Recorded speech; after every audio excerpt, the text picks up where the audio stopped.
রাধে রাধে বন্ধুরা, তোমরা সবাই কেমন আছো? আশা করছি সবাই খুব ভালো আছো। সকালবেলা টিউশনি পড়া ছিল, আর আগের দিনে হসপিটাল থেকে না আমাকে ট্যাবলেট দিয়েছে। ট্যাবলেটটা আবার কি করে খেতে বলেছে জানো? এই দেখো, মানে 1 কাপ মানে জলের মধ্যে না, এই যে এক টুকরো লেবু, কয়েকটা ফোঁটা রস দিয়ে আর ওই ট্যাবলেটটা দিয়ে খেতে বলেছে। মানে ওই জলটা দিয়ে ট্যাবলেটটা খেতে হবে। এরকমভাবে কখনো আমি ওষুধ খাইনি, তবে হ্যাঁ এই আজকে প্রথমবার খেলাম আর কি।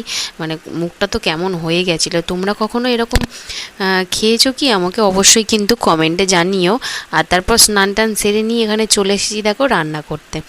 আর এই যে মাছের ঝোল করব, একটু চিংড়ি মাছ দিয়ে কচুর শাক করব। তো এখানে এখন মাছগুলো ভাজছি। আর এই জানো তো, মাছ ভাজতে ভাজতে একটা কথা মনে পড়ছে। মাছের পাতলা করে ঝোল খেতে ভীষণ ভালোবাসতাম আমি। মানে আমার বাপের বাড়িতে মা রান্না করতো। আর যাই হোক, তোমাদের সাথে গল্প করতে করতে রান্না তো কমপ্লিট। আজকে ওইভাবেই রান্না করেছিলাম। আর রাতে ছিল চাউমিন। আজকের মতো এতটুকুই ভ্লগ। কেমন লাগলো জানিও। টাটা।